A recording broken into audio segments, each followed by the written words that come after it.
Hello students, today we'll start with monosaccharides. In the last video, we have done the classification of carbohydrates and I have told you that monosaccharides on hydrolysis give carbon dioxide and water. Monosaccharides are further classified on the basis of number of carbon atoms. For example, triose having 3 carbon, tetrose having 4 carbon.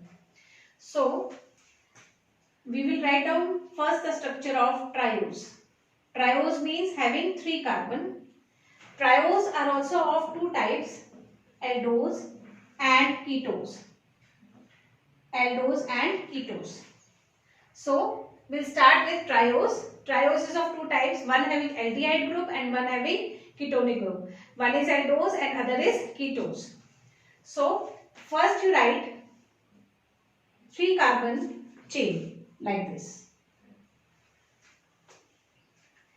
Children, aldehyde group will always come at first position. So, this is aldehyde.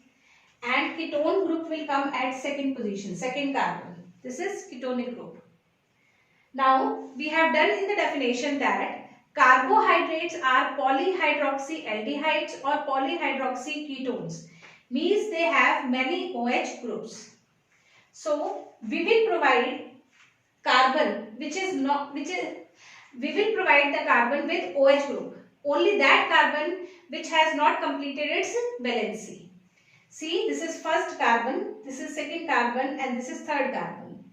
In this, carbon valency is complete. 1, 2, 3 and 4. Valency of carbon is 4 and it is forming 4 bonds. Here second carbon 1, 2. 2 bonds have been formed and 2 we have to form. So, the carbon whose valency is not complete, we will provide that carbon with one OH group. See, second carbon is provided with one OH group and third carbon is also provided with one OH group. I repeat, for making the structure of a triose, write 3 carbons in a chain. In case of aldose, provide aldehyde group at first carbon and in case of ketones, provide ketonic group at second carbon. Now, provide OH group to the carbons whose valency is not complete. So, I have provided OH group to second and third carbon. Now, complete the valency by using hydrogen. See, second carbon 1, 2, 3. One valency is completed by hydrogen. 1, 2, 3 and 4. Similarly, here in ketose, provide first and third carbon with OH group because the valency of second carbon is complete 2, 3 and 4. Now complete the valency by using hydrogen like this. So this is the structure of a ketose. Now what is the name of this aldose? The name of triose and which is aldose is glyceraldehyde.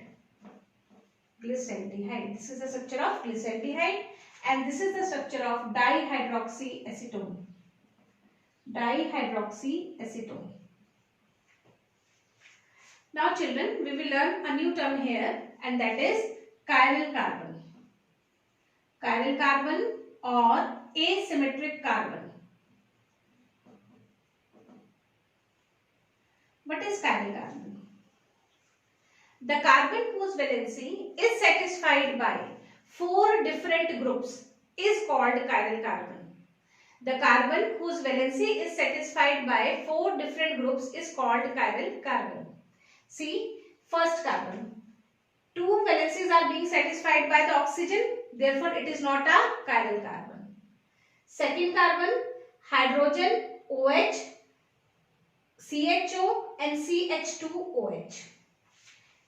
In second carbon, the 4 valencies are satisfied by 4 different groups.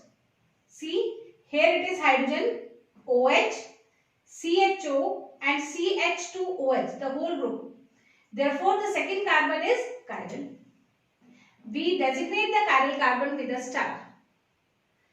Let's consider third carbon. In third carbon, 2 valencies are being satisfied by hydrogen. Therefore, it is not a chiral carbon. तो chiral carbon क्या होता है? The carbon whose valency is satisfied by 4 different groups is called chiral carbon. In this case, in first carbon, two valencies are being satisfied by the same atom oxygen. Therefore, this is not a chiral carbon. In second carbon, four valencies are being satisfied by four different groups. For example, here it is hydrogen, OH, CHO and CH2OH.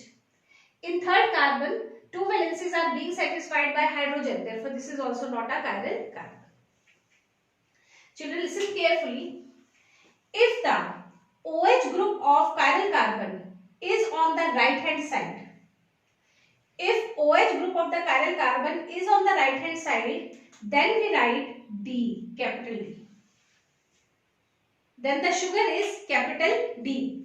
If chiral carbon, if the OH group of chiral carbon is on left hand side, then it is known as capital L. Capital D and capital L are absolute configurations. They are absolute configurations.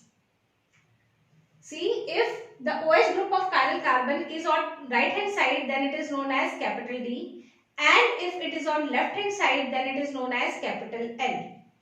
Capital D and capital L do not have any full forms. Note it down. Capital D and capital L do not have any full forms. They are just the absolute configurations, which represent that in case of capital D, the OH at the chiral carbon is on the right hand side, and in case of capital L, the OH is on the left hand side. In nature, every sugar has its OH group at chiral carbon on the right hand side.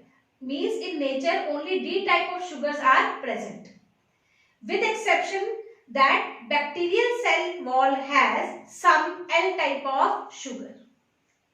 All the sugars present in the nature are of D type, exception कि in bacterial cell wall some L type of sugars are also present. Otherwise, in nature, plant, animal, everything D type of sugar is present. Now, see the case of dihydroxyacetone. Here, no chiral carbon is present. In first carbon, two valencies are being satisfied by hydrogen. Second carbon, two valencies are being satisfied by oxygen. In third carbon, two valencies are being satisfied by hydrogen. Therefore, in dihydroxyacetone, there is no chiral carbon. So, we have done triose, glyceraldehyde and dihydroxyacetone. Glyceraldehyde has one chiral carbon. Dihydroxyacetone does not have any chiral carbon. In glyceraldehyde, if OH group at the chiral carbon is on the right hand side, then it is known as D-glyceraldehyde. If it is on the left hand side, then it is known as L-glyceraldehyde. These are the absolute configuration. Capital D and capital L does not have any full forms. They are just the symbols.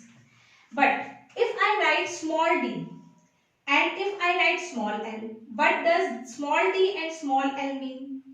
Small d means dextrorotatory. Small l is dextrorotatory. And small l means levorotatory. Small l means levorotatory.